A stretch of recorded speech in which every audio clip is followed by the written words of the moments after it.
Welcome to Realistic Fitness. I'm strength and conditioning coach Angelo Gingerelli, and a couple episodes ago we really had a great time rating and reviewing some of the best health, fitness, and wellness documentaries ever made. This episode we're going to take it a step further and look at some of the most popular shows on television right now dedicated to health, fitness, and wellness. First one we're going to talk about, the granddaddy of them all, The Biggest Loser. And we're going to go through this the same way, entertainment value and education value.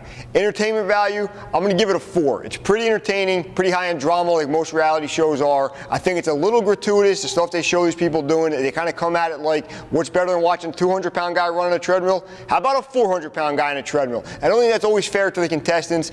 Educationally, I'm only going to give it a 2, mainly because it's such a closed environment. These people are away from their families, they're away from their jobs and school, and they're only dedicated to losing weight for the entire time they're on the ranch, and that's really not a realistic situation for about 99.9% of our population, and most of what they do on the show will not work in the real world. So it's a 4 entertainment-wise, a 2 educationally, for an overall score of 3 pirate heads.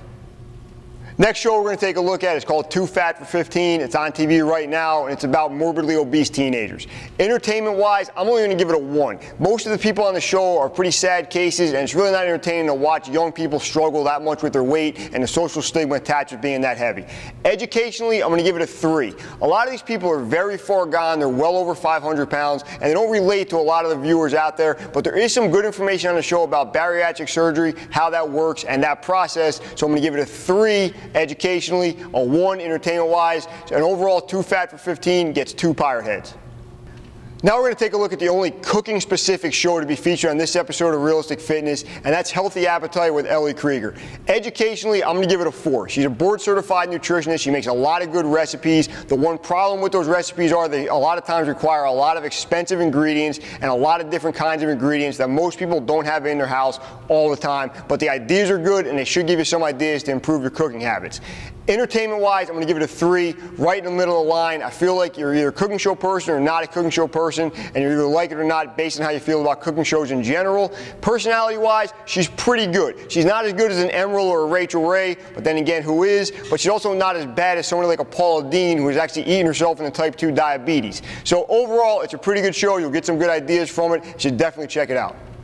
Next show we're going to look at hasn't been on in America in the last couple of years. They're still doing it in other parts of the world, and that's Celebrity Fit Club. This show takes celebrities that are a little bit past their prime and need to get back into shape, and they have a team of nutritionists, doctors, and personal trainers work with them to get them back in tip-top form. Educationally, I'm only going to give it a 2, mainly because the team of doctors and nutritionists and personal trainers that work on the show give a lot of good advice that is all pretty much ignored by the celebrities. So I think there's a lesson there that even with the best advice and the best person watching over what you're doing, if you're not doing it and giving 100%, you're not going to get a whole lot out of it. But overall, there's not a whole lot to learn from Celebrity Fit Club. Entertainment-wise, it pretty much goes year to year. If it's a cast with a lot of good personalities and a lot of people that will have drama, it's a real entertaining show. And then there's years where everybody gets along and there's really nothing happening. So that kind of varies by year. So I'm going to give that a 3 right in the middle of the line. So just about a 2 educationally, a 3 entertainment-wise, for 2.5 overall for Celebrity Fit Club. And keep watching out for VH1 to see if they bring that back to the States anytime soon. Last show we're going to talk about isn't specifically an exercise show, but they talk about working out an awful lot, so I feel like we need to address it, and that's MTV's Jersey Shore, and specifically the gym, tan, and laundry that goes on in nearly every episode. Educationally, I'm going to give it a 0. There's really not much to learn.